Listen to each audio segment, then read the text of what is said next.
What's up, everyone? Welcome to episode 4 of the ShockCast, brought to you by Dual Shockers.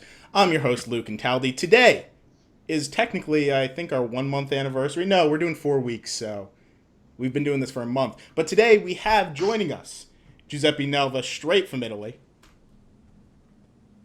Hi. Are you talking? We can't hear you. Yeah, sorry, my microphone was off. Awesome. Hello, everyone. And also with us today, we have Ryan returning, the mighty Meitzler. I think of something funny to say, but I'm not Nathan Drake, so I'm not as charming and able to do that. Ooh. Yes, we What? are talking Uncharted today. Well, that's actually why we have Giuseppe on, otherwise we can't stomach him. No comment. Awkward I'm already silence. fired. I'm already fired. I could already feel it. All right. So, of course, welcome. If you're listening to this on MP3, you're listening to it the wrong way. We try to do this every Wednesday at 8:30. If you're watching today, you know that we're doing it on Friday. There was a bit of an issue with scheduling and my car battery and a lot of different things at play. But we promise next week, every week, Wednesday, 8:30 at twitch.tv/DualShockersLive.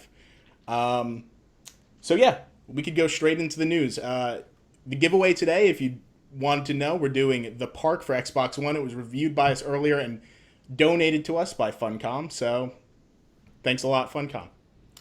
So let's go straight into the news. What do you say? I'm talking a lot. Let's go. Go ahead. All right, so first story, Five Nights at Freddy's. Technically, we don't talk a lot about Five Nights at Freddy's. It is very much like a weird group of... there's a weird fan base to it. But Five Nights at Freddy's, the director behind it said that... Wait. Sorry, wait. Yeah. Lou, are you drunk? No. You sure? Why? You kind of sound drunk. No. I wish I was drunk. Okay, so go get something to drink. All right. So anyway, Five Nights at Freddy's is coming to home consoles, supposedly, according to the Steam community page. They say that he says that it's coming to home consoles and it's not coming to the Wii U. He doesn't believe that by the time it gets ported there, it's going to be a relevant console. A lot of people made Has it always been? Has it ever been a relevant console? that's a good point. No, they've only been on PC, so. Sorry, I'm kidding. Maybe. Maybe. Though a lot of people know your opinions on Nintendo. But I don't have any negative opinion on Nintendo. yeah. I don't like some of the policies, but I absolutely no problem with their view with the consoles. I have a Wii U and I have a 3DS. See? So you bought into Look it. at here.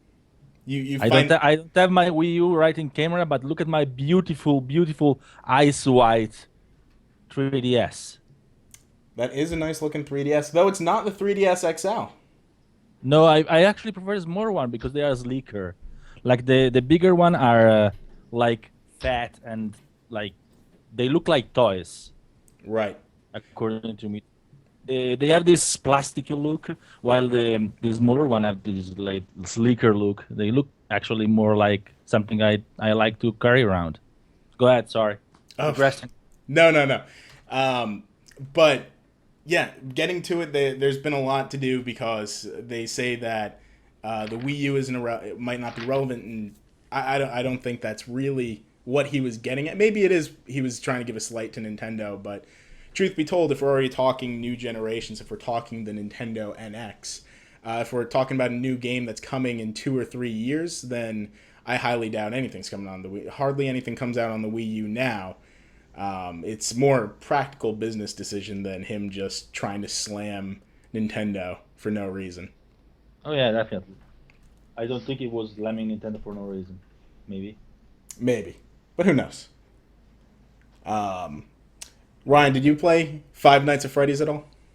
I played the first game for a little bit, like kind of when it was, when it first came out, just because I was kind of curious about. I love horror games, so I wanted to check it out and see, especially because it became so popular on, YouTube and Twitch and everything. I lost interest though after the first game, especially because they released 4 in 1 year. I Yeah, felt that was a little that was crazy. excessive. 4? So Really? Yeah, they released 4 of them, and then there's the spin-off one that came out this year, and then there's like another one. So it got a little out of hand, so I stopped That's playing. crazy. Yeah, Yeah, though, if we're being honest, the creator Scott Cawthon, who does make all these, just pumps them out. Realistically, it's basically just some static screens. basically, yeah. That's like what I liked about the first game is it was genuinely pretty scary, but then after that, it got a little much. So Right. Dallo Rants over in the comments says, cultist fan base. Yeah, I think that's a good way to describe them. yeah, I would say if there's one thing you don't want to search online, it's Five Nights at Freddy's and Tumblr, because then you'll want No, you'll no, no, wind no. up with Do some- not do that. You'll wind up with some very bizarre searches. So don't do that. Yeah. That's okay. Everyone has these fetishes. Yeah, I suppose, but some are a little stranger than others. Yeah, definitely. It's like Speaking it's, of it's almost I've it's seen almost that. like Sonic the Hedgehog fan base level, which is like in another league. So right, but speaking of weird fan bases and fetishes, Pokemon and Sun and Moon. We got a lot of news about them. So anyway, the news comes. Sorry, I'm going to grab a coffee or something. Yeah, sure. Nah, He I'm needs kidding, his go energy to deal with us. Anyway, so Pokemon Sun and Moon came out. They came out and gave the release date for it. It's going to be releasing on November 23rd. But also they showed the starters, and I'm going to get them on screen. 1 second. There we go. They're on screen. Those are some interesting looking starters. We have Rowlet, Litten, and Popplio, I believe are the names. And yeah, they're all a bunch of losers, I think. Though, what do you guys think? If you have to identify with one of these, like if you have to go out, you're a 10-year-old child and picking a Pokemon to live with for the rest of your life, which one of these failures are you living with? I'm I kind of identify feeling with the hunter with the shotgun that's shooting them all. Right. I'm kind of feeling Rowlet, the grass owl, because it's just so ridiculous looking. I'm not a fan of these starters though. I feel like every generation their designs just get worse and worse, and this is definitely the worst of the ones I've seen yet. So Yeah, I'm not exactly sure who they're trying to pander to, but we're a far cry away from Charmander and Squirtle and Bulbasaur. Yeah, so those seem disappointing. Though we really haven't seen any of the other new Pokemon. There was a slight tease today in a trailer, but other than that, we don't really That know didn't look much. like a tease. It looked just like someone didn't notice that it wasn't on screen. Yeah, I mean And they made a trailer.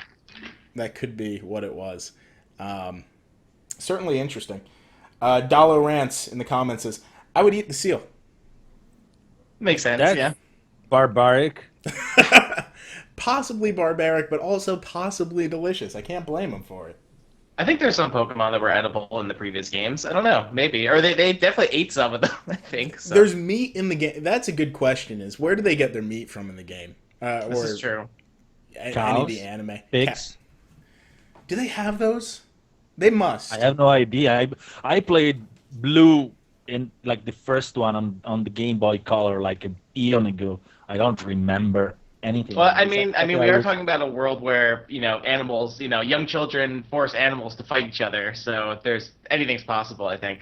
Yeah, I don't know. Honestly, the only thing I remember from the game was that I was bored to death halfway through it. Well- Giuseppe just stabbed my childhood in the heart a little bit. So. Yeah, tell us how you really feel, Giuseppe. Jesus. Well, to be fair, I wasn't a child back then. I was like 17 or something like that. So Yeah, then maybe I just missed the golden window in which you can Seven- enjoy it and then become a fan, and then you start, looking Right. at it with a different eye.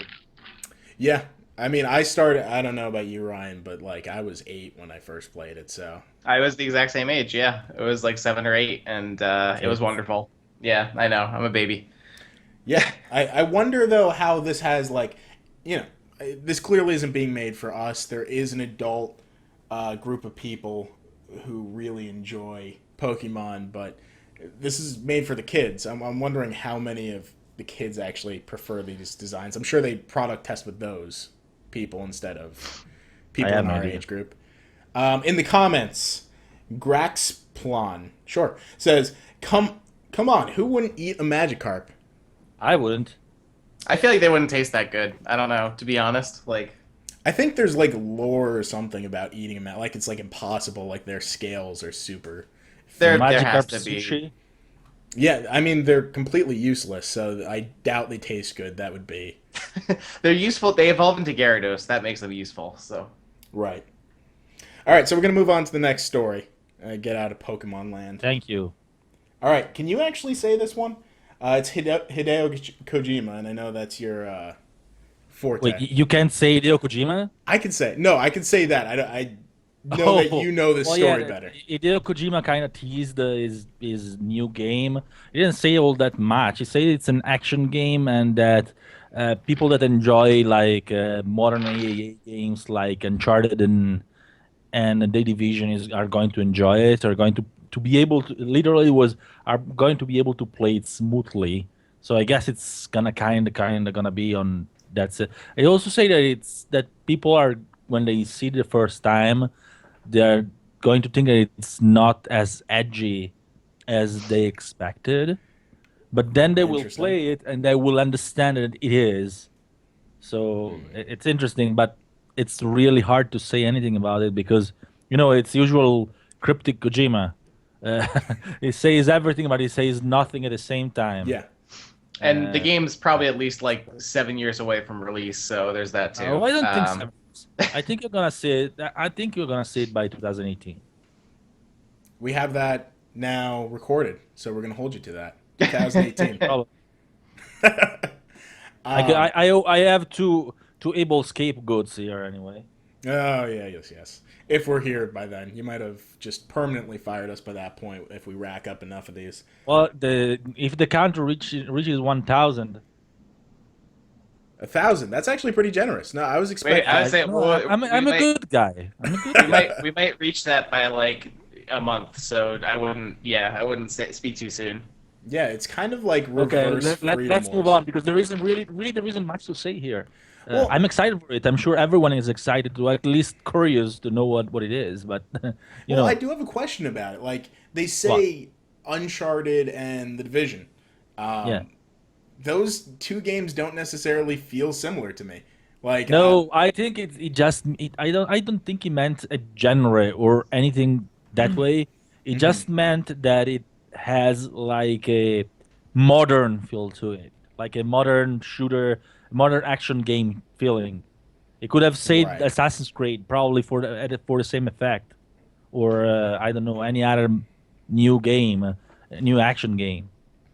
yeah. All right. Well, I really don't think it was trying to Right. indicate a genre. maybe like presentation wise or something. Yeah. Because okay. no, it's more like intuitive, easy gameplay controls probably or something like that.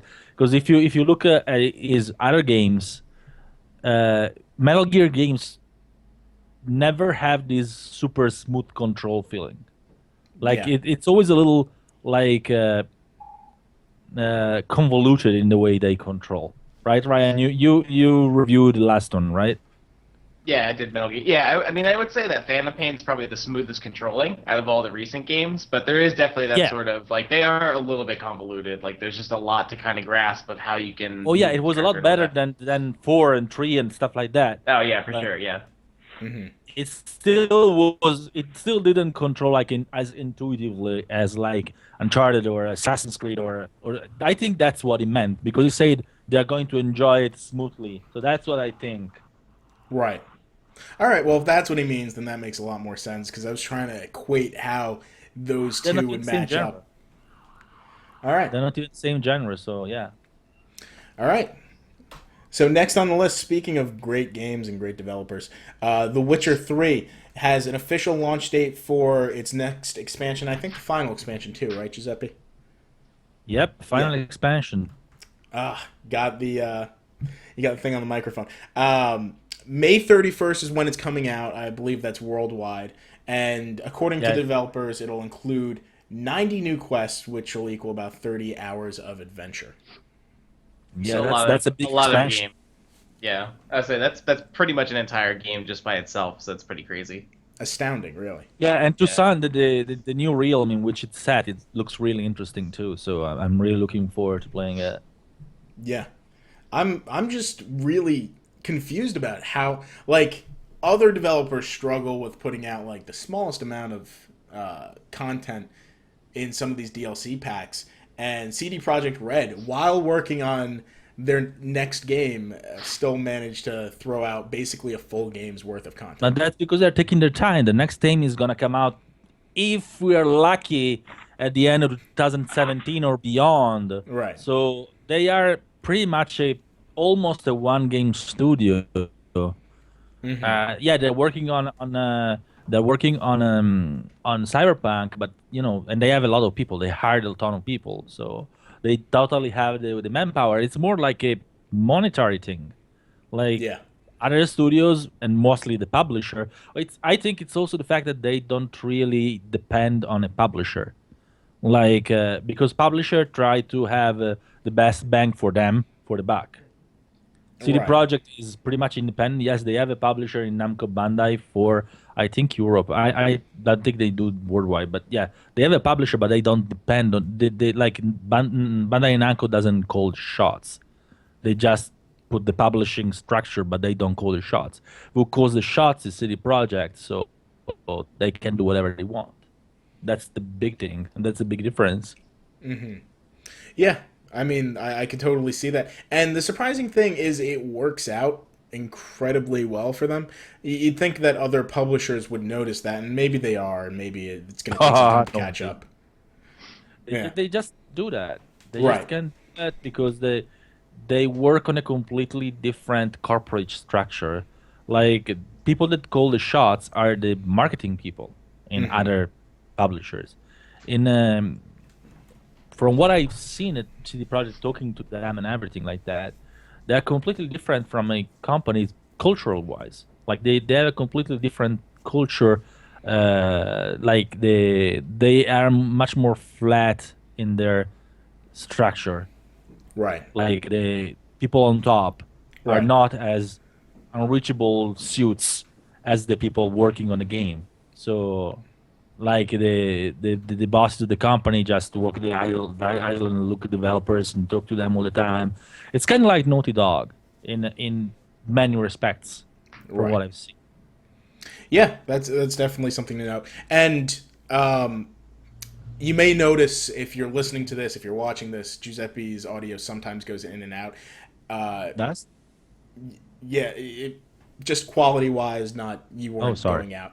But that's, of course, if you're first time listener, he is in Italy, and there is caps. If you don't like the cap on his internet speed, of course, write to the Prime Minister of Italy. I don't know, what do you guys have?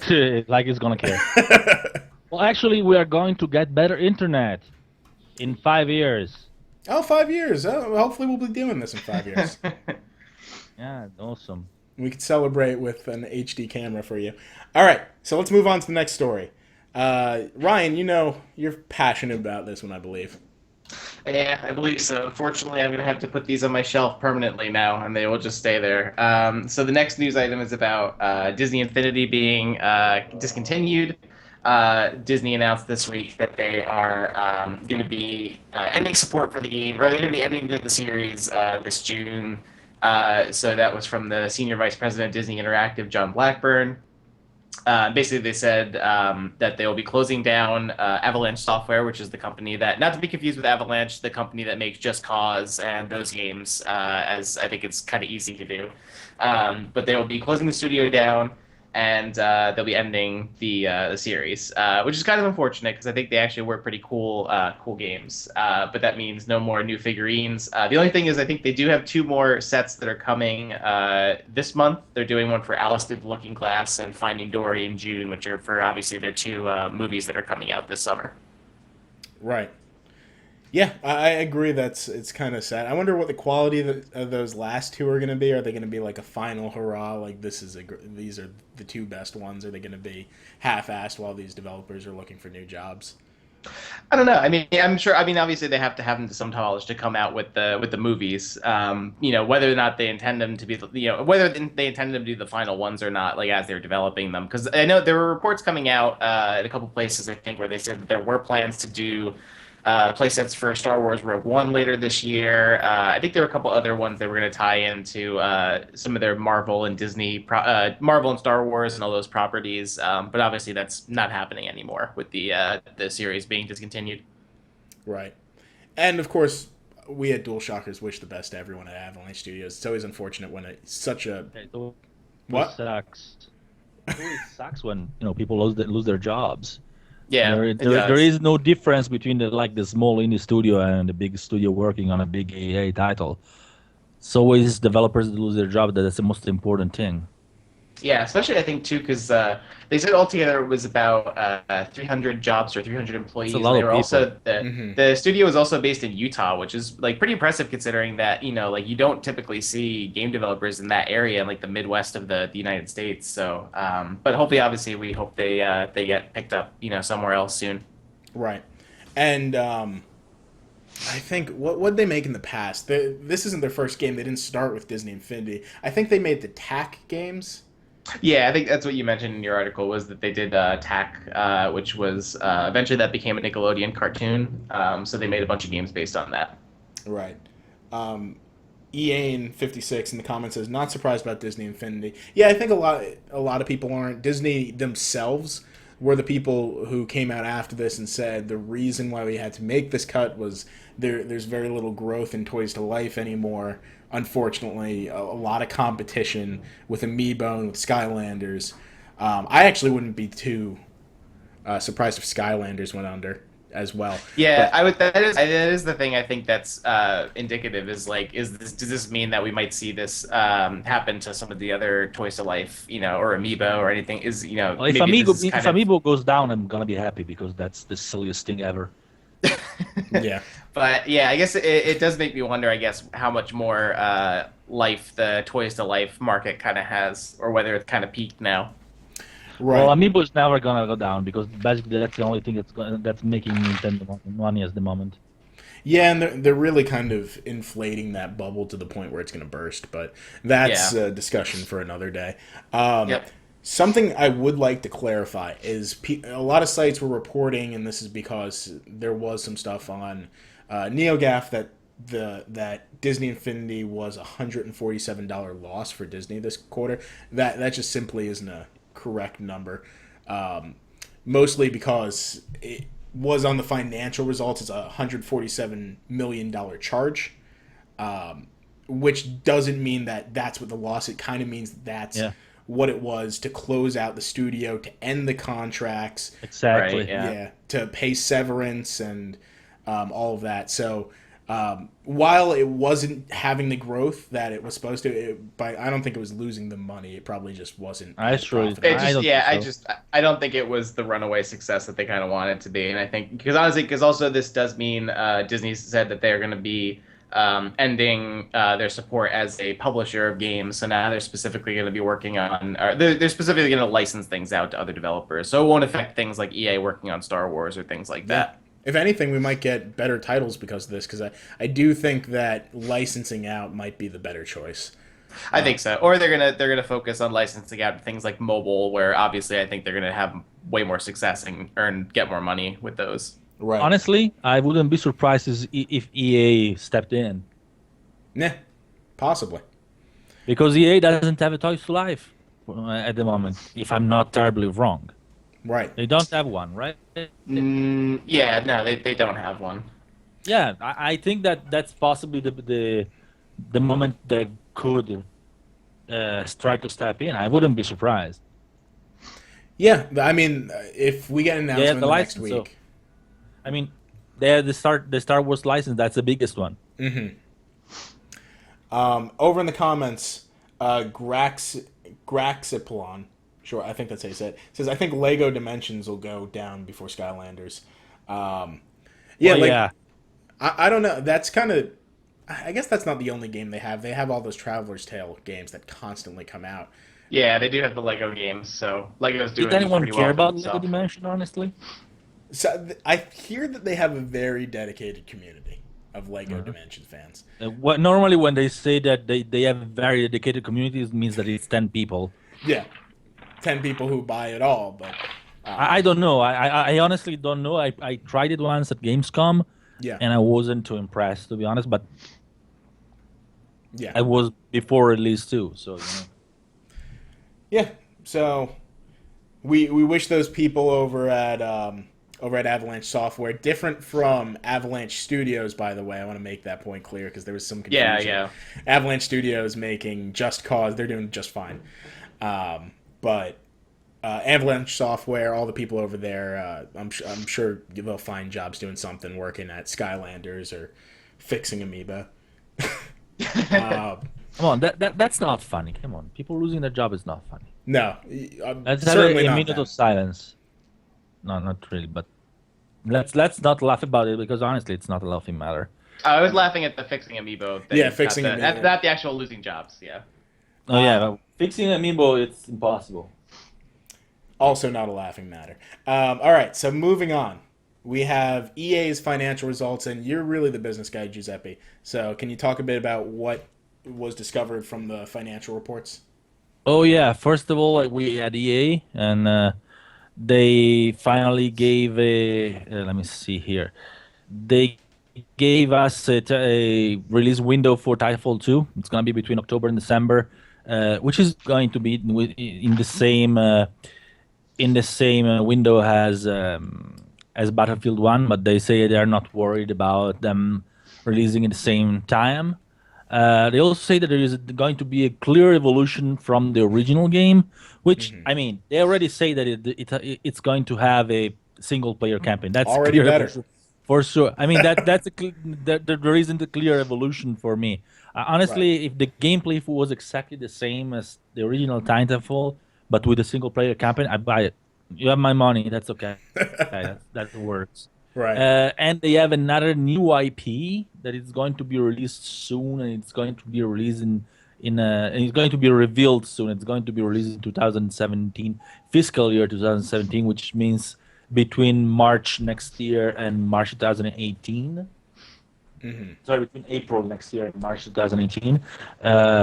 Of course, we know nothing about it. I have my ideas about what it could be, especially Vu could be developing it, but I can't say anything, and I can't talk and not. That's I very don't have cryptic. anything to say about it. All right. Yeah. But yeah, definitely it's going to be something to look at. Then there is Ubisoft as well. That did yesterday, which actually had some more like specific things to say. They're going to have a new Watch Dogs game this year. They confirmed it. It's going to be well before the end of the fiscal year, but I'm pretty sure it's going to come in the holidays instead of Assassin's Creed. I think that makes sense. Yeah. And they also say that it's going to be to have a new tone compared to the old Watch Dogs. And I suspect the new tone is going to be more like lighthearted, because most of what people did not like of Watch Dogs was the protagonist was not very likable. It was like very depressing and very like stern, kind of boring annoying personality. guy. Yeah, it was very. He boring. was kind of just generic video game character. He didn't have. Yeah, much I loved Watch Dogs. Like the game itself was great. Mm-hmm. The character was not that great. Right. And then they're gonna have another new EP for this fiscal year. It's going to be announced at E3. Again, alongside a promising VR game, even if they say that they're not counting on making too much bank on VR for the moment. So it's not a new VR game. It's probably not going to be like an AAA big experience, but they're probably just before they're spending too much money on VR, they are like they are waiting for a lot of they're waiting for a lot of installed base to be there, because of course Makes sense. they don't want Yeah. they don't of course they don't really want to to overspend before the technology catches up.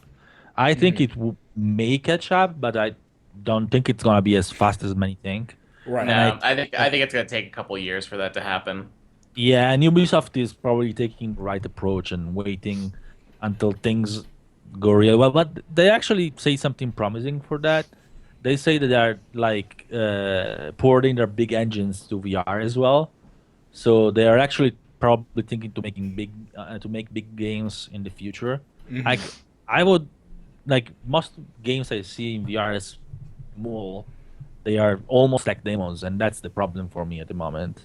Right. Having like a big open world game and a la Assassin's Creed. I'm not saying an Assassin's Creed game, but a big exploration based game which you can go a long way, exploring an actual world, probably would sell VR more for me. Right. I'm sure I'm not the only one there. Yeah, I mean, I think that the game is actually really built for, um, like an Assassin's Creed like game. I mean, the Animus is practically VR. There's Yeah, pretty definitely, much. Yeah. yeah, there's definitely some sort of property in there that they can really like dig into. But that being said, too, I think that they have some of the best VR titles announced that I've heard, or most interesting on my part. Um, like the Werewolves game. Is it Werewolves Within?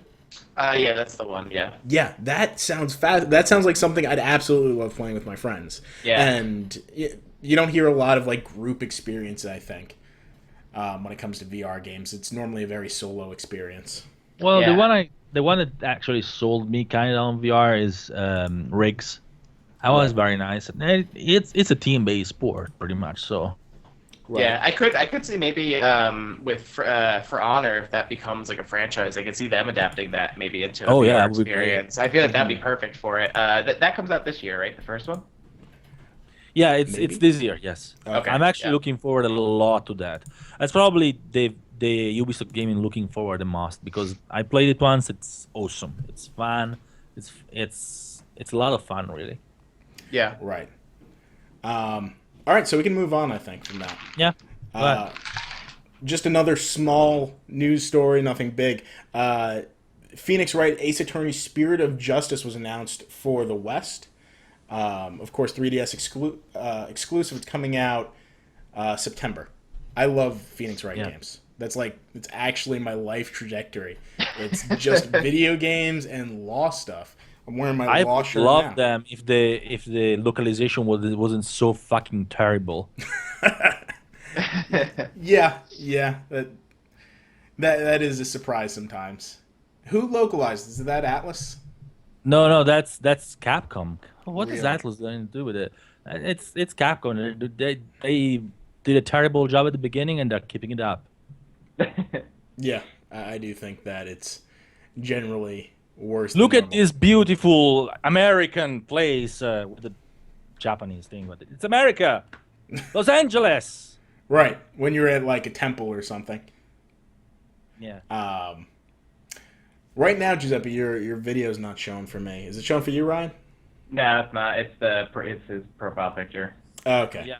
Yeah, the camera went down. Coming back. Okay, perfect. Sorry. Going back to the comments, we're Back. just gonna go back a little bit. Dollar Rants made some comments about the business moves. He says EA plan seems like a lot of stuff we can look at and get a lot of ideas from what to expect. Also, Watch Dogs protagonist was almost as bad as Connor from AC3. It's definitely bad when you're thinking about Watch Dogs protagonist and you can't even give him a name. Aiden I Pierce. can. What's his Yeah. name? Aiden? Aiden Pierce. Yeah. That's almost It like the was hard first time for I've me, heard of but- it. That was his name was the most memorable thing about him, other than him and his gravelly, disgruntled voice. So Right. Yeah. And his bandana. that's area. Okay. Also, recently announced Sid Meier's Civilization 6 was just That was announced. my life. There's like a traffic jam in the background somewhere. Sorry, that's the Someone- sound. That's the lovely sound of Queens in the background. So Close the window. That's what we get for basing our operations in New York. Awful stuff like this. All right, so Sid Meier's Civilization 6 announced it's going to release on PC October 21st. Can you tell us a little bit about it? Are you excited for it, Giuseppe? That goes my life. I'm excited. I am excited and frightened. Right. because every time a new civilization comes out, like I don't sleep, I don't eat, I just another turn at. I normally stop working here at 1 a.m. normally, Mm-hmm. and at like 3, 4 a.m. I go like, oh, just another turn, and then at 8 a.m. I like, oh my god, yeah, another turn, yeah. Right. Civilization is fucking crack. Yeah, There that's what I isn't hear. much about that. It's crack. I've never gotten into it. I just have too many other things to play that Yeah. I know that's something I would just lose my life to. Don't do it. Don't do it. Don't do it. I mean, it's probably the best strategy game ever, but don't do it. Right. Yeah, I'm just bad at strategy games, so I tend to avoid them, unfortunately. But Right. Though, while we're talking about things you like and things you're going to lose your life over, how about you mention the next story? yeah. So speaking of that, there's the upcoming game Overwatch, which is the next big IP from Blizzard. So last weekend they hosted an open beta, which ended up with 9.7 million players Holy during the shit. entire across all consoles. And I think maybe makes it the biggest beta ever, as far as I know. Like I think I might I don't know. Don't quote me on that. I think it's up there in I terms of think player that's count. It's right, like because Battlefront was like 9.5, 9.6. yeah. So this is definitely up there in terms of player numbers. And then there were also some other statistics, like 81 million hours of gameplay from players and 37 million matches, which is awesome. And really looking forward to the game. I know Lou, you also played some of it. So just what are your quick impressions of the game so far? The game's great. Just that's I went in knowing literally nothing about Overwatch. I tried to stay in the dark when I know that I might be interested in a game. I try to stay in the dark as long as I can. Thank God I'm not the news editor, so I could avoid certain stories if there's Actually, news you're out. not authorized to. Oh God, I'm fired. You're supposed to cover everything. So now that you told me that, we're gonna have it. We're gonna have it long talk after this shotcast. Oh no. Anyway, yeah, so I went in totally blind, and I heard that it was a team class-based shooter, that it has some slight MOBA elements. I was expecting not to like it. I probably spent 10, 12, 15 hours in that one weekend alone. Um, yeah, mostly playing as Mercy, but also I just Instead of trying out working. everyone. Instead of working. I don't work on the weekends. Kind of, no. I Well, still do a you lot of work. don't, but you could. I could.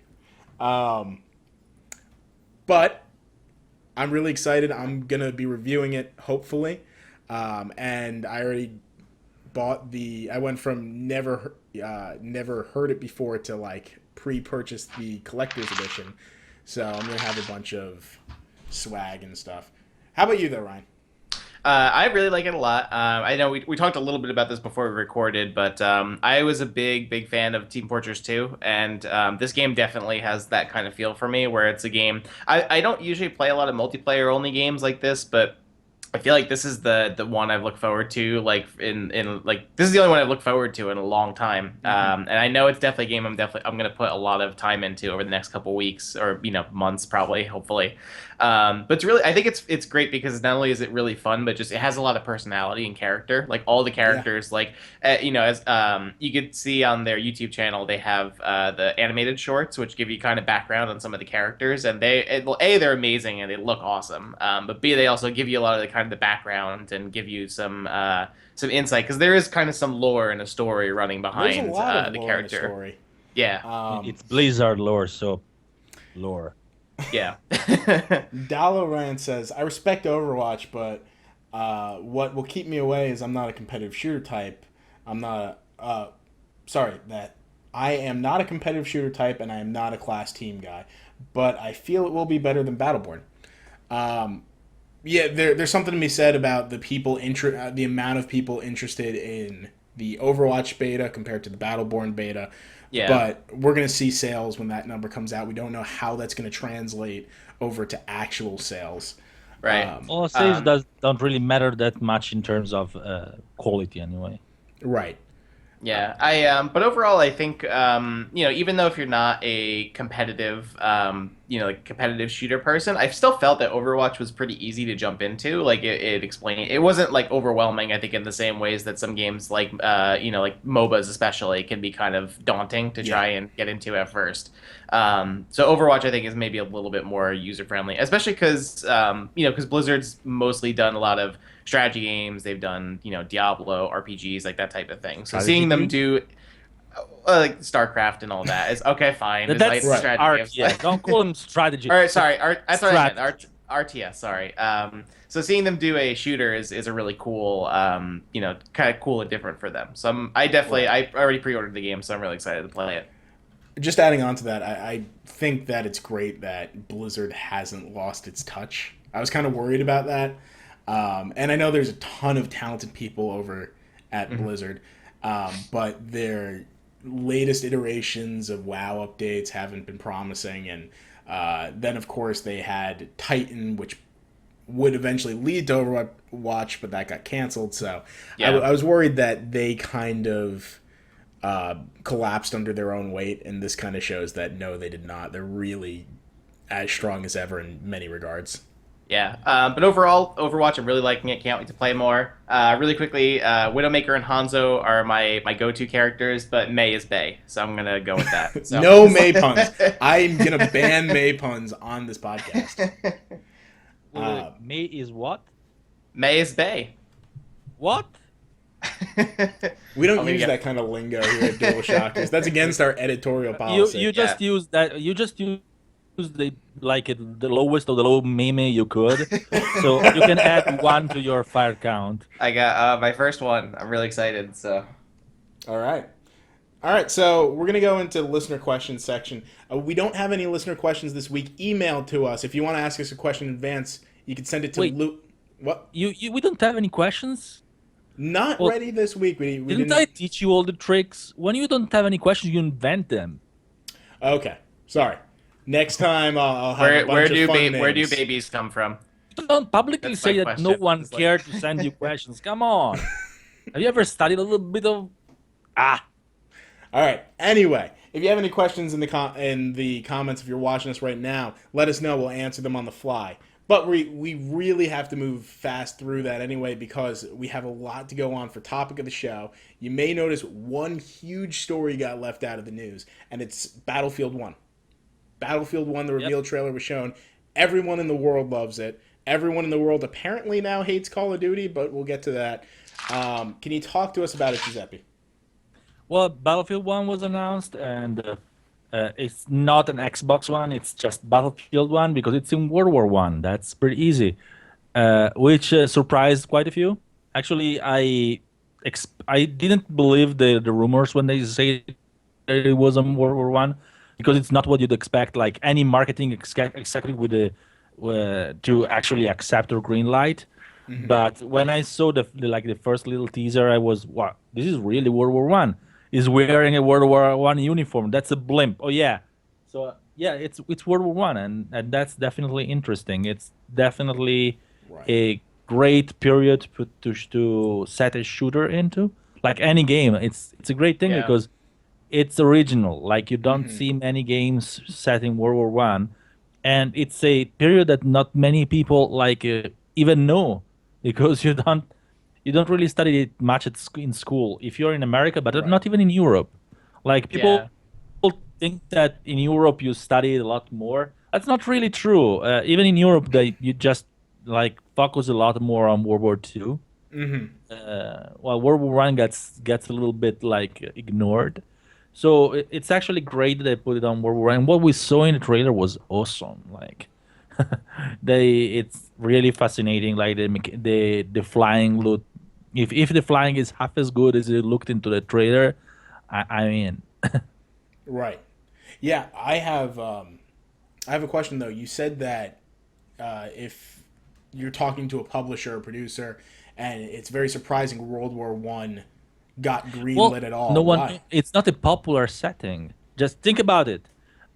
Normally, when you want to sell something, you set into a popular setting, into a setting that immediately strikes the imagination of people. Right. Like on that thing, Call of Duty, they took a lot a safer choice, because yes, there are a lot of haters on the internet that hate it, but the internet is not really what makes the sales. Call of Duty, even if it has a ton of dislikes in the trailer, I guarantee you it's going to sell shitloads anyway, because it's Call of Duty. Right? There's a ton of people that don't go on the internet, don't care about likes, dislikes, and stuff like that. Yeah. And science fiction is a safe setting, absolutely safe, because science fiction is popular. World War One, people don't even know what it is. Many people like World War One. Many people know about World War One by name, because there has to be a one before World War Two. Right. Like there has been a World War Two, and they know about World War Two, so there has that to have been a World War One before that. But it's kind of this like cloudy, hazy idea of what it is. Even because the United States almost didn't find it. They fought in the last year of the war, and it was mostly a European conflict. Mm-hmm. But even in Europe, you see, World War One comes with this stigma, in which basically the only thing that got achieved with World War One was pissing off everyone, because no one got what they wanted at the end, not even the ones that won. Right. So even at the end, you don't really study much about it, other than the fact that it's like the prelude that created the conditions for World War Two. So even if you think World War Two, it would have been probably a setting that would have been green lighted much easier for by normal marketing executives. So this means that EA has a lot of faith in the Battlefield name and in the fact that DICE can deliver and sell the game on the Battlefield name alone and on the quality that DICE can deliver alone, because they can't sell it's much harder to sell a game on World War One. Right. Yeah, I think that there's a lot to be said about the confidence in it. Even the confidence of the team, because you saw a little bit of ribbing and trash talking between the Call of Duty people and the Battlefield people in that space in between the announcement. Yeah. Though I think that was a lot more playful than... Yeah, Grexipon in the comment is saying that Battlefield 1 looks excellent, but he thinks that the new COD will still outsell it, and is probably right. Because, as I said, a lot of people don't go on the internet. So it doesn't matter what is said on the internet, what is hated on the internet, and even a lot of the marketing they do. Like both EA and Activision are going to do a lot of normal marketing, like traditional marketing on TV and whatnot. So they're going to be pretty much equivalent. Neither is going to gain over the other on that space that caters to the masses outside the internet forums. So yeah, they're going to pretty much, maybe Battlefield 1 is going to recover a little bit over Call of Duty, but I think probably Call of Duty is still gonna outsell it. Doesn't matter much to me, because this is the first year in which I'm actually excited for both Battlefield and Call of Duty as someone that is not a shooter guy, because they both have an interesting setting. I'm interested in Call of Duty too. I'm interested in science fiction and their take on science fiction. I know a lot of people are going to hate me because, oh my God, we want to play the boot on the ground, modern warfare style shooter. No shit on science fiction, but I like science fiction, and I think there are people from Naughty Dog working on it, and I want to see what they can do on the science fiction field. Yeah. Dollar Rants says mustard gas, dirty trench fighting, the first airborne flights. World War One does a lot in warfare. The Light Brigade. Yeah, there's so much to talk about, to discuss, and you saw a lot of it in the trailer. That I think that the trailer was very well made, very well cut too. I wasn't. I love the White Stripes, but I wasn't a fan of the remake of the song with the dubstep. But besides that, like, there's that point where he has the headphones on and like holds his ears, and I'm like, I'm not sure if that's because of what's happening in the game or because of the music. Yeah. But Yeah, what was shown in the trailer was great. It was really interesting. Like Yeah. they shown like a very wide variety of vehicles. Mm-hmm. Like if they really let you drive a battleship, okay, I'm sold. Well, actually, that's a Dreadnought, one of the first battleships, Right. and like that was awesome. If they even they put you in control of one of those turrets, just a turret. Just give Mm-hmm. me one turret, like one artillery turret, and I'm happy. I'm going to sit there all my time in the artillery turret, just bombarding people on the shore. Right. Also, the fact that that's pretty awesome that you actually, if you spawn as a tank driver or as a pilot, you choose to be a pilot. You're not one class that goes into the plane and becomes a pilot, or into a tank and becomes a tank Yeah. driver. You can be a dedicated pilot or a dedicated tank driver, and I like that. If I want to just to be the Red Baron, I can be just the Red Baron, and I don't need to go around and shoot people on the ground if I don't want to. So that's something I'm excited to. All right. So we talked a lot about it. Ryan, I'm sure you saw it. What do you think? I'm definitely. I think out of the two, kind of mentioning Call of Duty and Battlefield, I feel like Battlefield. I haven't really played a lot of the previous Battlefield games. I played a little bit of 3, but that's as much experience I've kind of had. Call of Duty, I definitely have more experience with. But the setting of 1, I'm really interested in checking out. Just because like we've said, like World War I is so because really the only game that I can think of recently that did it was Valiant Hearts that had the World War I Yeah, setting. I was completely different thing. Yeah, yeah. And obviously that was a very different type of game than Battlefield 1 was. So I'm excited to see it. Call of Duty, I think I'm not as... I've kind of lost interest in Call of Duty after Black Ops 2 was kind of the last one I really played. So I've kind of been out of it for a while. I'm curious to see where they go with the sci-fi setting. But, personally, I'm just... I haven't really played those games in a while. But I do want to see more of Battlefield 1 and kind of where it goes with the World War I setting. Right. Yeah. I agree. I think that out of the two, the one that's the most distinct is obviously Battlefield, and I'm sure Yeah. that Call of Duty is eventually going to fire back with a more impressive trailer, something maybe more fitting the theme of what we saw from Battlefield. But until then, I'm more excited for Battlefield, and if I had to spend money on one, even though I'm likely going to get both of them, if I have to spend money on one, I'd probably end up grabbing Battlefield just because of how different it is. Yeah. All right, so that was the topic of the show, and we have another big topic. It's going to fall into the review roundup segment, and it's one of the main reasons we have Giuseppe here, besides the fact that he can tell us that he wants to be here. But Uncharted 4 came out this weekend. I haven't played it yet. Ryan, have you played it yet?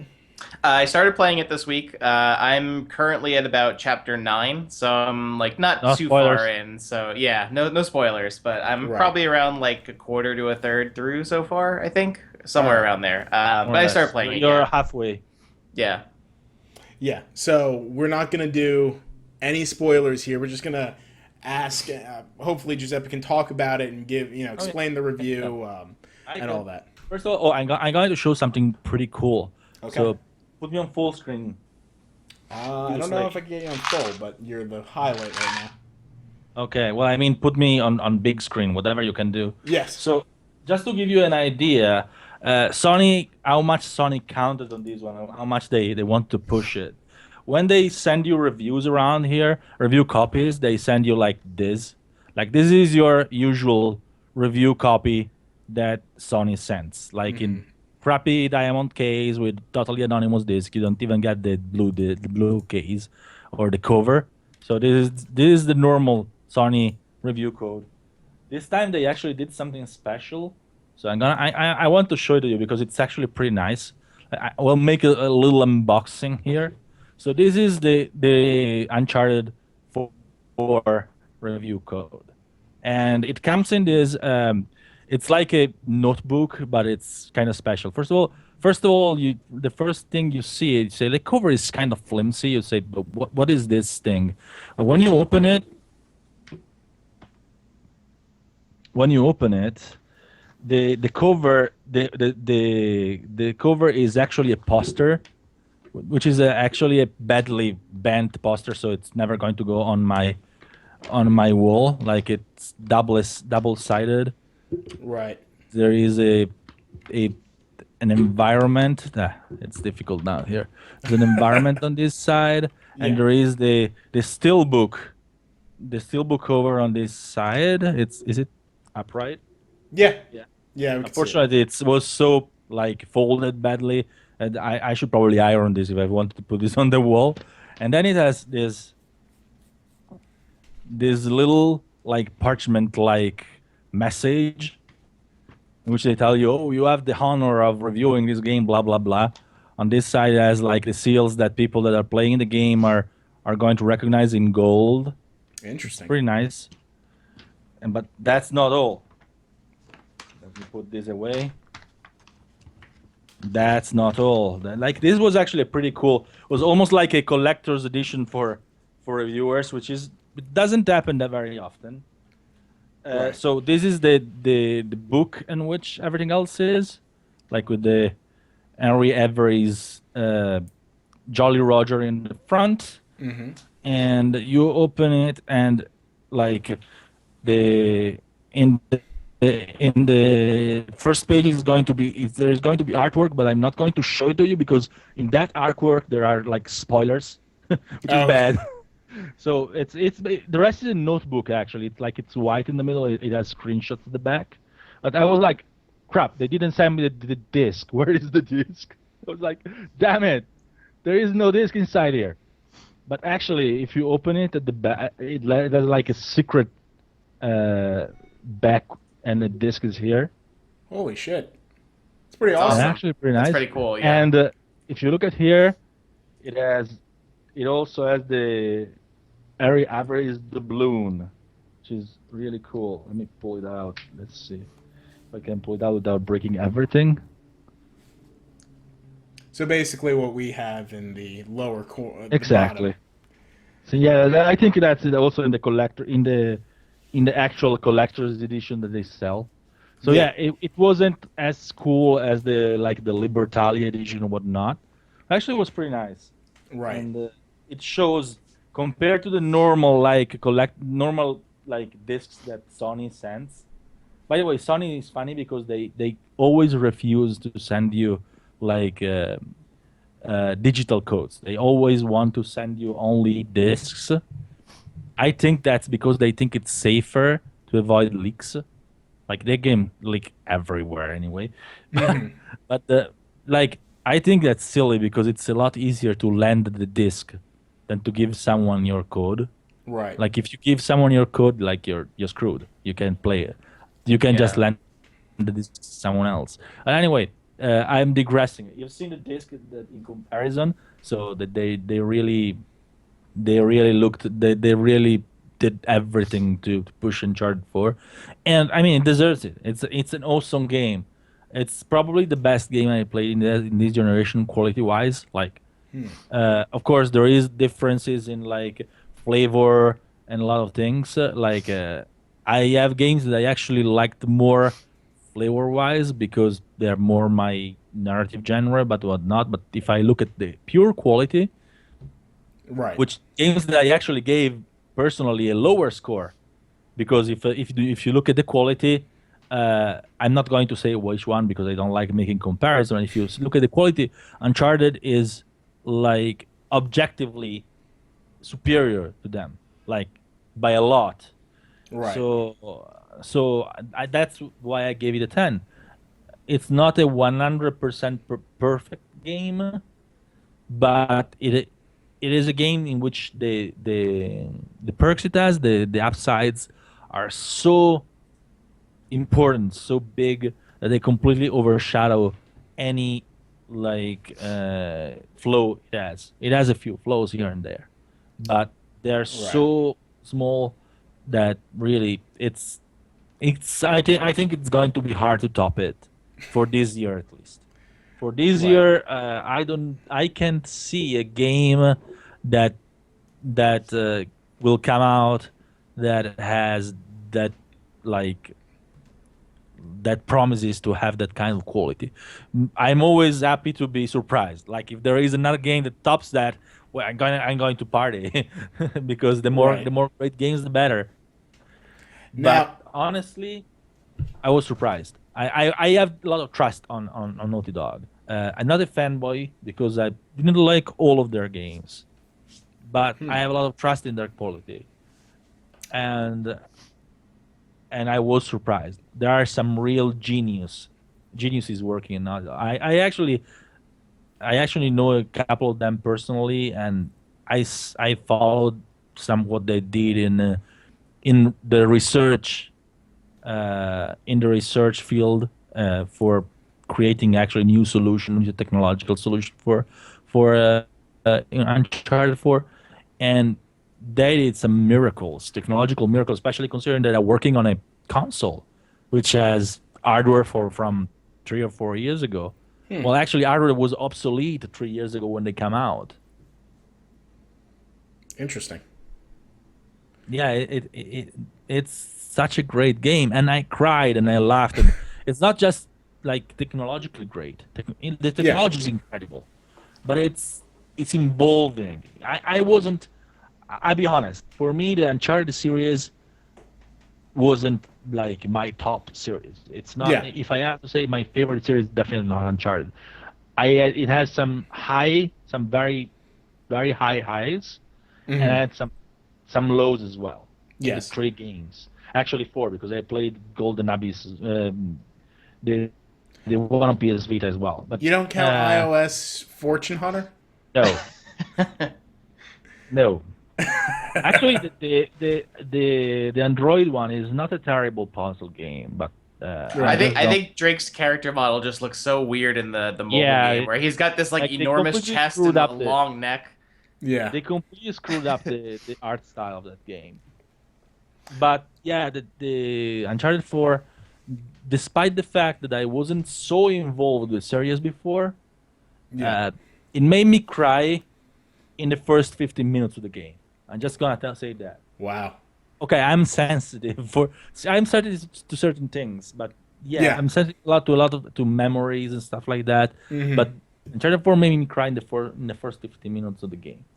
So, and people that play it probably can understand what I mean. But no spoilers. And that's not the only time I cried in the game. So yeah, Right. it was a very very involving, very very strongly emotional game for me, and it actually made me appreciate the older games more than what I did before. Right. So speaking of the older games, if you had to like rate them from 2, 1, 3. where does 4 fit? Huh? If you No, If- I mean 2 is the best, 1 is the second, and 3 is the third for me. all right, so if you're fitting Uncharted 4 in there, It's the best one, of course. okay, so that beats Uncharted 2 for you. Yeah, the 2 was the best before Uncharted 4, but it beats Uncharted 2 by quite a lot too. Especially Dollarants, because it's more serious. It's more yeah, like it has more feeling to it. It definitely is a like as one song of the series. right. Dollarants brings up a good point. What about Fight for Fortune, the Vita card game? What's that? I have no idea what you're talking about. Honestly, I have no idea. I didn't even know that it was a card game. There was one for Vita that was made, but I never played that. But Yeah, I don't think it was too well I'm received. absolutely like totally. I know nothing about it. Zero. Yeah, we don't talk about that game. All right, so you said there were. I mean, I'm sure we could talk to ends about all the positives of the game. You said there were some things that you thought weren't the best with it. You know that it's not perfection. Of course, no game is perfection. But really, there wasn't like big flaws like that you can identify very clearly. It's more like that sometimes that there is some moments in which the pacing like it drops a little bit, but at times I actually think that something I actually wrote in the reviews that it's not technically a flaw. It's not something I consider a flaw, in which I think there are there are a few moments in the game in which I would think it made me think immediately, if this wasn't like a swan song of the series in which they are kind of indulging, probably this would have been cut. Yeah. Yeah. for during the game, but I think they did the right thing Yeah, because I I think agree. they Yeah. have that those moments have value, even if they maybe they slow the pace down a little bit. They make the pace a little bit more uneven. I Hmm. think that they those pieces of the games have value, and I'm happy that they didn't cut. I actually wish more developers like didn't cut Right. some of those pieces of those games because it's let's say that Uncharted 4 is like the Lord of the Rings extended edition Hmm. without the non-extended edition released at the beginning. They just released the extended edition immediately, like the director cut, and I Right. think they did the right thing with that. All right. So my girlfriend, and she has never played an Uncharted game. She plays video games, does not play Uncharted for whatever reason. I really should break up with her, but she's interested now. She's heard all the buzz. Um, do you think that this is something? She asked me, "Is this something I can jump into at Uncharted 4 and still Sure, really enjoy it, or should I go absolutely, and play?" absolutely. Hmm. I actually think that people that haven't that don't have some nostalgia for the first three Uncharted probably better just jump with Uncharted 4 because Hmm. the other three are not at that side. Especially if like Uncharted 4 is it's probably even just good to watch. Yeah. Yeah, I've been Like having that with as I've been playing the game with my roommates, just like coming in and watching alongside me. I think because they're so cinematic, it is so just easy for other people, even if they're not playing, to just watch and see. yeah. Because especially because of how good the game looks. Right. Oh yeah, it's awesome. It's incredible. It's not really a matter of just of looks. It's a matter of acting. It's a matter of artwork. It's a matter of well, there is one thing that for the looks really impress me, and that's the foliage. The foliage is incredible. There's some really And cool effects in the game, like just with the environments and the way that like yeah. I noticed it with like when Nathan like he slides down gravel in some Oh parts and you yeah. can see like the smoke and stuff like that. It just looks Absolutely. insane how good it looks. Yeah. Absolutely. And also gameplay is like they streamline but not in the way that you normally streamline. Like normally like developers when they streamline something, they simplify it. Hmm.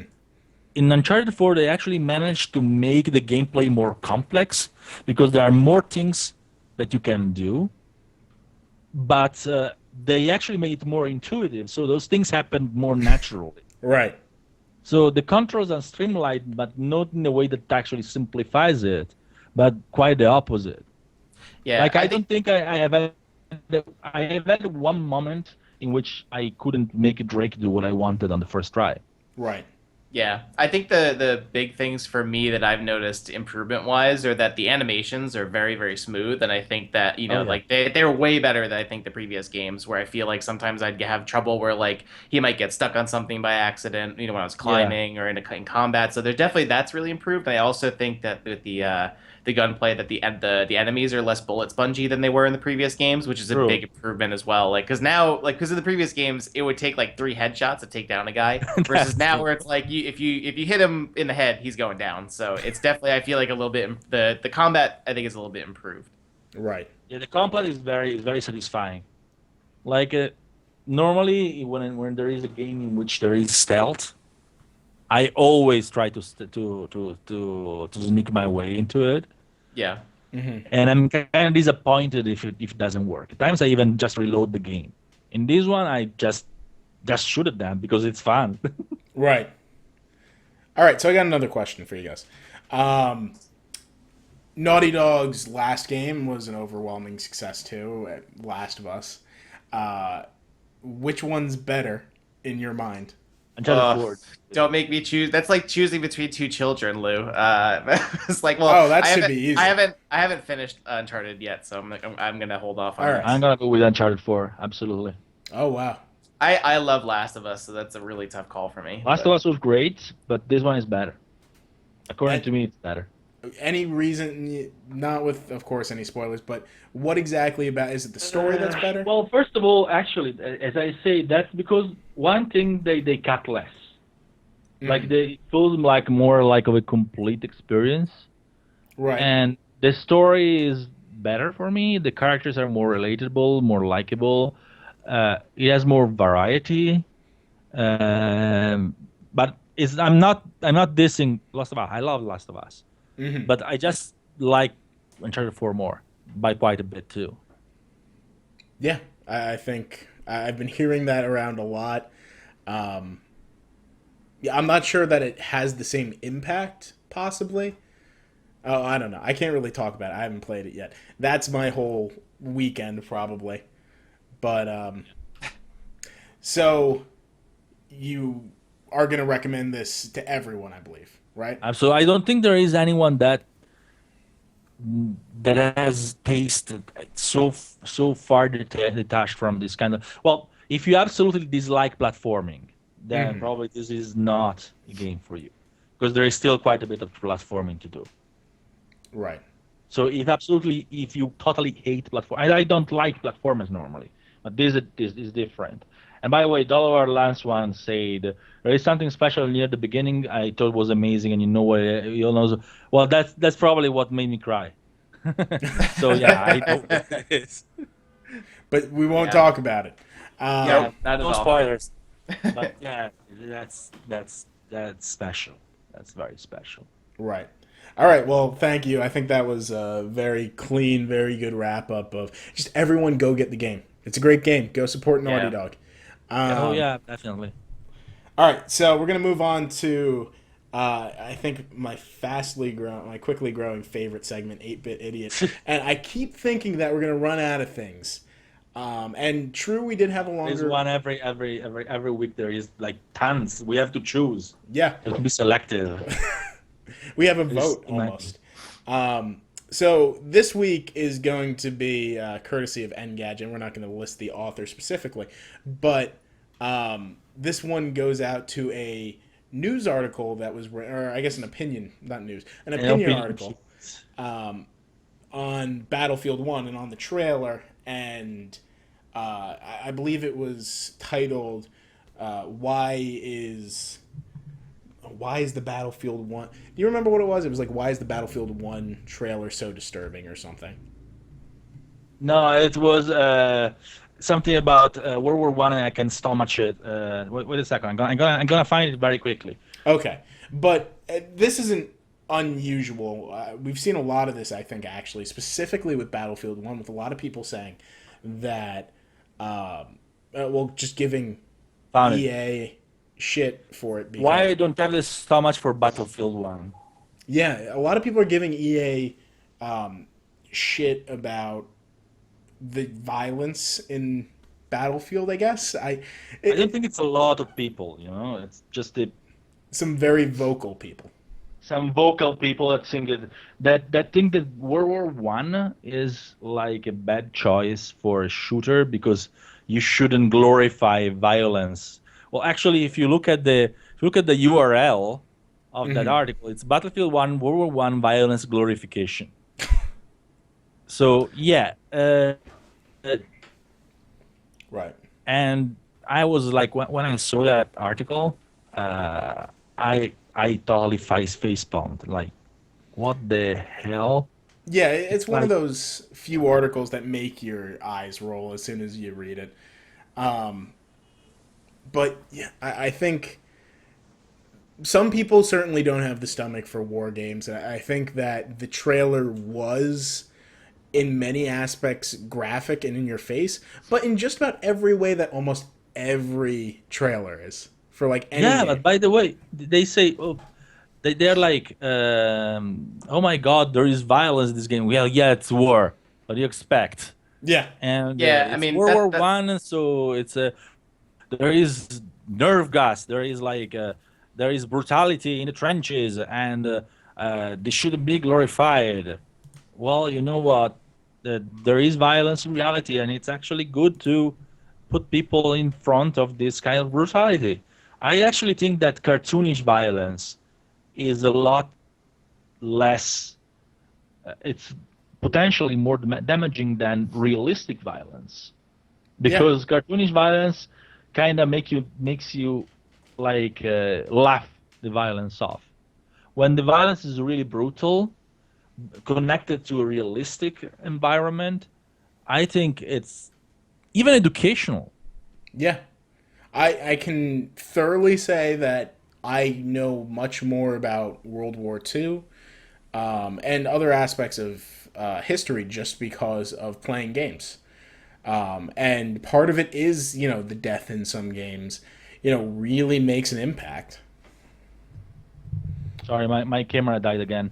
Oh, I'm it's no back. problem. Uh, yeah, but you know what? There is also this thing that people say World War One is too brutal.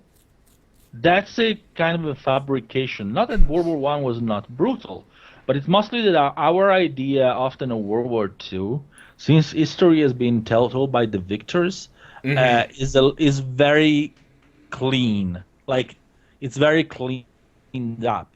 Right. What you study at school?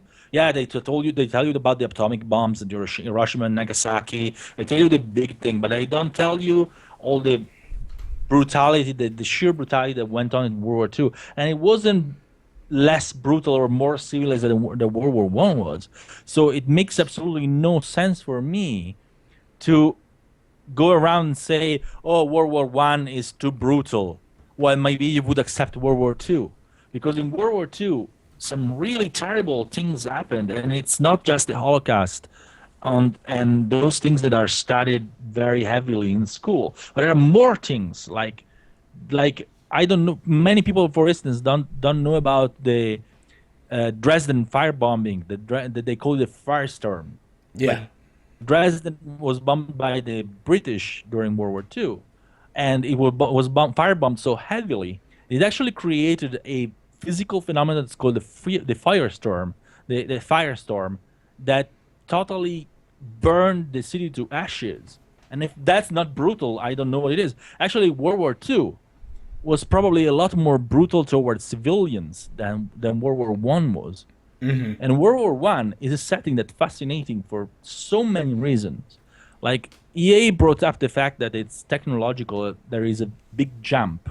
People walked into World War One on horses with sabers, and they came out in tanks and planes and submarines, as the EA CEO just told. That's a very real thing. And that's not the only thing. World War One is a lot of people like cry for diversity in games, and then they don't notice that World War One is actually a setting that has an immense room for diversity, and the kind of diversity that normally you don't see in shooters. Like if you Right. look at AAA shooters, the protagonist is always American, Yeah. and there is going certainly to be an American as one of the protagonists in Battlefield One because it's on the cover. Right. And actually, it's a very interesting American because it's the Harlem Hellfighters, which is a very interesting part of World War One. Was the only the only battalion formed by people of colors and Latin Americans, but also they were very tough fighters. That the nickname Hellfighters were given to that by the Germans because they were like kind of scared by them. But Right. that's only one of the protagonists because there are going to be many. And considering that the game is going to jump between the various settings of the war, like World War One was the setting is the Western Front mostly, and that's between France, Germany, and Britain mostly. But there are a lot more fronts. Like there is Italy against Austria-Hungary in the Alps. So we're probably going to have an Italian protagonist for once that is not a mafioso. Right. Well, the only Italian protagonist that's cool in video games ever, it's Ezio Auditore. That's Yeah. the only one they actually made cool. Everyone else is scam or mafiosi or stuff like that. Right.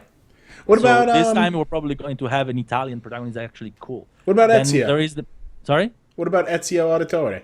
That's the one I said. Oh, I thought you said the El Dottore. Who the hell is that? I thought that was just the guy with the mask. Never mind. All right. Okay. No, Ezio Auditore is the only cool Italian protagonist, but we're yeah. probably going to have an Italian that's going to fight in the against the Austrian in the Alps. Then we're going to go back in the desert like there was not many know that World War One was fought very heavily on the Eastern Front and on the Asian Front. We're possibly gonna have Serbians fighting against the Austrians in the Balkans. We may have Russians fighting against the Germans in on the Baltic. We're possibly going to have I don't know the conflict between the Ottoman Empire and Britain in Turkey, in Persia. Like there is so much room for so much diversity in this game, and that's not the kind of diversity the people that call for diversity think about. No one ever calls for diversity for Italians. Italians, all the mafiosi are. Right. Italian is mafia, pizza, and mandolino. Yeah. But yeah, we are finally going to have a possibly badass Italian fighting on the Alps, one of the Alpini or the Bersaglieri, which was the name of the regiment we had, fighting in the Alps, in the mountains, charging against uphill against the Austrian positions, and there is possibly a lot of epic gameplay that's possibly going on there. Right. We have some really important war heroes from Italy. Like no one knows about Francesco Baracca. Who the hell is that? That's our Red Baron. It was if you know Ferrari, you probably know Ferrari, right? Yeah, I know Ferrari. You know the prancing horse Ferrari has, right? Yes. The symbol. That's actually borrowed by Enzo Ferrari, actually the family of Francesco Baracca, to put his heraldry on his cars. The prancing horse is actually the symbol, the insignia of Francesco Baracca. Was the best Italian ace during World War One. This is a little bit of trivia for people that don't know about it. But yeah, there is so much room for such diverse cast in this game. That's absolutely awesome for me. Yeah. And no one actually needed to cry for it. they did it all day on. It's all provided by the setting, easy peasy. Yeah. I think that it really does allow for diversity. I don't necessarily understand why. I don't know. I think that people are making a much to do about nothing because realistically, while even if you had the argument, I'm not even saying I'm agreeing with it, but even if you had the argument where this game is more violent than the average game, we now have so much diversity in gaming lately with the onslaught of indie games and just diversity in a ton of different stuff that you can go and play something else. If you don't like it, go and do that. And don't, no need to write an opinion article about why you can't stomach realistic historical violence, which happened in the world. Yeah, it's like saying we shouldn't make documentaries because they glorify violence. Right. I don't know about you, but I absolutely love watching World War II and World War One documentaries. Like when I have nothing to do, rare cases, I spend my time watching YouTube documentaries from YouTube. Oh, by the way, if you guys want to study a little bit about World War One to prepare for Battlefield One, I'm going to like do a little plug for a channel I like.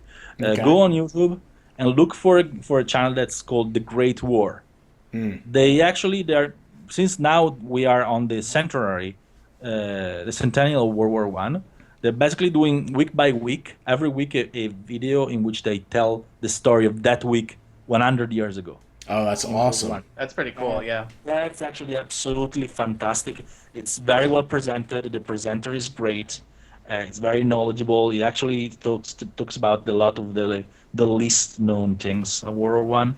So the channel is The Great War. Go and check it out. And it's not a shameless plug. I have no connection with them. I just love to watch it. So if you want to document yourself on World War One to study in preparation for Battlefield One, go check it out. All right, so we've been talking a lot. Ryan, can you stomach the violence? I think so, yeah. I mean, the only thing I really feel about, strongly about is, we kind of touched upon this, and that just the fact that it's based on a historical setting and in a really brutal war in particular. Like, when people in the comments mentioned that, World War II, you saw trench warfare, you saw mustard gas, you saw, like on the cover of the game, the guy's holding the trench mace. So it's a very brutal, violent war because it was still kind of on the border between the technological advances we saw in World War II and kind of more traditional, older forms of combat. So I think toning it down or would almost be, desensitizing, I think, to what the violence was actually like to that time period and not really representing it in what we saw. Right. So yeah, I think that's the thing I think I feel the strongest about is like, well, if you tone it down, if you tone down the violence and make it less gratuitous, it's not really representative of the impact of the violence. Like almost in the same way, it's almost like saying how, with like Saving Private Ryan when we saw the D-Day invasion, it was like, well, yeah, it was very brutal and violent, but that's how That's how it was. That's how it was, yeah. So I mean, or at least that's the representation of what it was like. So I think I feel kind of a similar way about this too.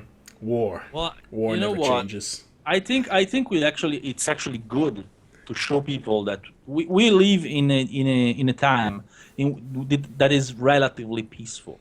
Yes. And I think it's good to show people what war is.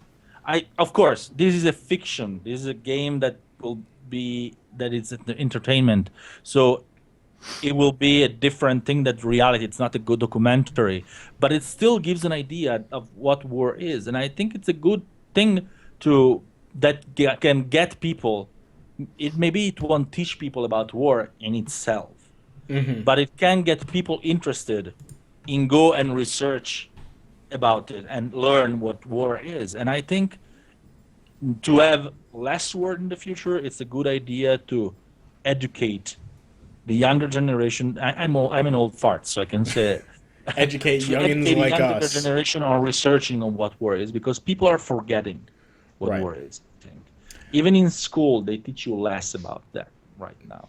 So Right. I think it's a good thing that games like this don't teach you about war, but they may get you interested in researching about it, and that's a good thing. Of course, it's not Heart of Iron or one of those very realistic series, but it's still something that can get a lot of people interested in go and look for that channel that I said. There are many others, or like even just going to look for the National Geographic's documentaries and all that. Right. Yeah, or even if you can play Valiant Hearts, because they actually in the game Yeah. they include like brief clips of Yeah. like World War I footage and photographs and things like that. So that's also a pretty decent way to get prepared as well. Absolutely. And I'm going to be a little evil here, and I'm going to talk about what the developer said because it was quoted in the article.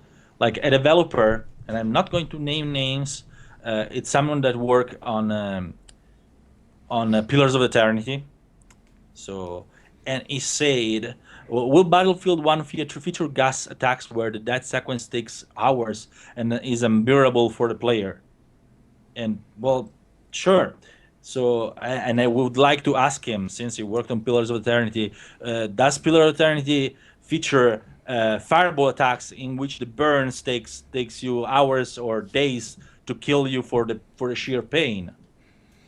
You know, that's something that can work both ways. Of course, it's a game, so Right. there is going to be fiction, like there is fiction in your own game. So I kind of feel like a bit disgusted by seeing this kind of snark from developers of other games, because their games are not realistic for sure.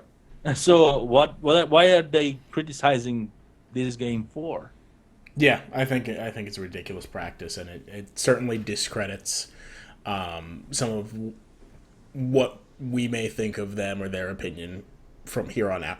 But I think that's a good place to cut it. We've been really droning on about this because I think we're very passionate about how it's being characterized by a select vocal few. Let's move on to what we are playing right now.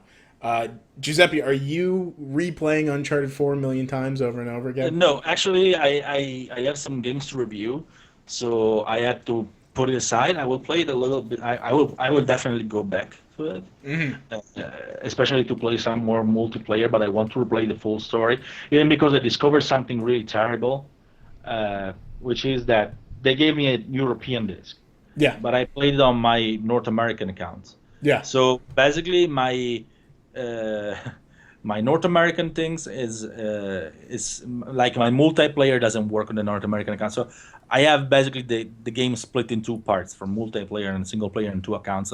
I need to actually play the story on the on the European account, and so I have everything on the same thing. Right. I have 20 accounts on the PSN because some I use for reviews, some I use for Yeah. Asian stuff, and then I'm playing, and I have two games to review, like queued up, so I have been playing those. I'm playing Gundam Breaker 3, Okay. the Asian version, which is actually subtitled in English. So if you want to play Gundam Breaker 3, sorry, you have to you can get the version from Malaysia, Singapore, Indonesia, and Thailand, which has English subtitles, and it's a very interesting game. A ton of customization. If you like customization, you'll love that. But I'm going to have the full review soon. I'm still playing Battlefleet Gothic Armada, which is the Space Fleet version of Warhammer 40,000, and I'm going to review that soon as well. Another great game, though. Spoiler. And then I'm playing on the side still Black Desert Online because I love it. But that's a game you can pretty much do a lot of things when you're AFK. Like while I'm doing this podcast on my other computer, the game is fishing for me. Oh, okay. That's free money that's coming Right. in. And then I've been putting a couple of multiplayer matches of Uncharted here and there. Okay. So diverse list. Oh yeah, that's it though. How about you, Ryan? So mostly this week it's been Uncharted, working my way through the single player. I never really played much of the multiplayer in the previous games, so I'm mostly going to focus on the single player. I might go in if my friends are playing. And then the other thing is today we got in Doom, so I'm going to start playing that tonight, probably after we're done. Which is good because I'm looking forward to playing that, but on the downside, it is taking me away from Uncharted, so I will have to put that. I will say have to that put about that. the game you're reviewing. Come on. I'm just kidding. I'm just kidding. But because I'm looking forward to both. Sure, yeah. I'm glad that I have both to play this weekend. But mostly gonna focus on Doom so I could get a review ready as soon as I can. But yeah, I'm looking forward to playing both, and that's pretty much it. Right. Now that we're done with Overwatch, I have a gaping hole missing in my heart. Yeah, there's an Overwatch-shaped hole in both of our hearts for another 2 weeks. So until that comes out, I'm currently working on Vev, which is Truant Pixel's game Viva Ex Vivo, and that review will be up shortly. Besides that, I'm going through some backlog. I'm trying to get through 999 and play through the Nathan Drake collection again because I'm not as acclimated in Uncharted as I want to be to replay the game, to play Uncharted 4, so that's where I'm at this week. All right, so let's go into upcoming games. This includes the past few days which passed, because normally we do this on Wednesday. I didn't want to break the cycle here. But May 11th, which was 2 days ago, Raiden 5 came out on Xbox One. Also available right now, Super Meat Boy for Wii U. Oh my god. Super Meat Boy still coming out. All right, also, today, Doom came out PC, PS4, Xbox One. Also, Disney Art Academy on 3DS. And recently announced She Wants Me Dead, which is super interesting. It's for PS4. And I don't know how good the game is, but it's a game based on a song. Really, it's only one song. And it plays through the entire game. But it's very catchy, surprisingly so almost. And it's definitely something to look at. And then on the 17th, we have a lot of things coming out. We have Alone with You on PS4, Homefront: The Revolution on to support this franchise so that we get Valkyria as a revolution into the West. Seriously, if you don't buy it, I'm going to come and ant you. Right, I've already got it pre-ordered. I know better than to not buy this. Also on the 17th... I'm going to come and hunt you in your home. No, seriously, it's the best JRPG I have ever played. And, maybe one of the best. Let's say one of the best, but It's Right. very close to the best, and we need to support this franchise so that we get Valkyria as a revolution into the Right. West. I've No, seriously, already if you don't buy it, I'm gonna come and anti you. right. I've already got it pre-ordered. I know better than to not buy this. Also on the 17th, Life Goes On, Done to Death for PC and PS4. Vev Viva Ex Vivo, that's PS4. It's also crossed by, interestingly enough, with PlayStation VR. So if you get it now, you already have your first VR game. And I'm going to give you my impressions in the review coming out very shortly, so you'll see that soon. Also on the 17th, Fallout 4 Far Harbor, that big DLC coming to PC, PS4, Xbox One. Shadwin, which we're going to have a review for PC, PS4. Soft Body for PC and PS4, another review coming out for us. And Perfect Universe on PS4. Very stacked day, that 17th. And that's everything. So Did yeah. we give out the game? What? Did we give out the game? No, we Yeah, didn't give out the game away. yet. Oh, normally Don't forget about it. Normally we do that by now. How do we do You this? silly guy. Normally Chris does this. This is what he's good for. I think he does. Okay, he's fired. Add 1 to his fire count. Nope, it's not that. All right. Not sure how to do this. Do you I remember? think it how was I think I know how to do it. Hold on. All right. Right. Okay. But we're giving Ryan's out, going to do it. as we mentioned. Game's coming. There we go. Oh no. No. we can't be the winner. You have to Do it try again. it. Yeah, do it again. All right. How do we do it? It's exclamation point winner. Explanation point. Winner. Nope, No. not me. Do it again. We're gonna keep doing this until we get someone. No. That one Hang on. didn't even return one. Oh, There we yeah. go. There we go. You have one. So hopefully you have We an have a Xbox. winner. Hopefully you have an Xbox One. You just want a copy of The Park for Xbox One. It was thankfully donated by Funcom. They're very grateful. We wrote a review, so you can check on the site for that review written by Steve Santana. He really enjoyed it. All right, so let's go into social Scary media. game. Very scary. Yeah, if you don't like animatronic or like costumed characters, which I am petrified of, by the way. Like, if you ever really want to like, You pussy. yeah, I know. Weird fear, but like I used to go to Disney World all the time, and I think it just creeped me out as a kid. Oh my god, you used to go to Disney World all the time. What a tragedy. Well, anyway, so you can join us here, of course, every Wednesday, except this past Wednesday, but we're getting past that. Every Wednesday, 8:30 Eastern at twitch.tv/DualShockers Live. Be part of the conversation. Join us. Win stuff. I believe next week we're giving out a copy of Corpse Party again. You can find us on Twitter, Facebook, and Instagram at just look up DualShockers or put DualShockers at the end of the link. We're there. If you're on YouTube, it's a little bit different. It's youtube.com/DSTV Originals. And finally, you can find our round-the-clock news coverage, reviews, features, and editorials over at DualShockers.com. We got a lot of great features up lately, especially if you're interested in the Battlefield 1 things. Anyway, thank you for watching. Thanks for being part of the show. Thank you guys for joining us. Ryan and Giuseppe. You need to call us by name. What the hell of a host are you? What? You're fired. Oh, my God.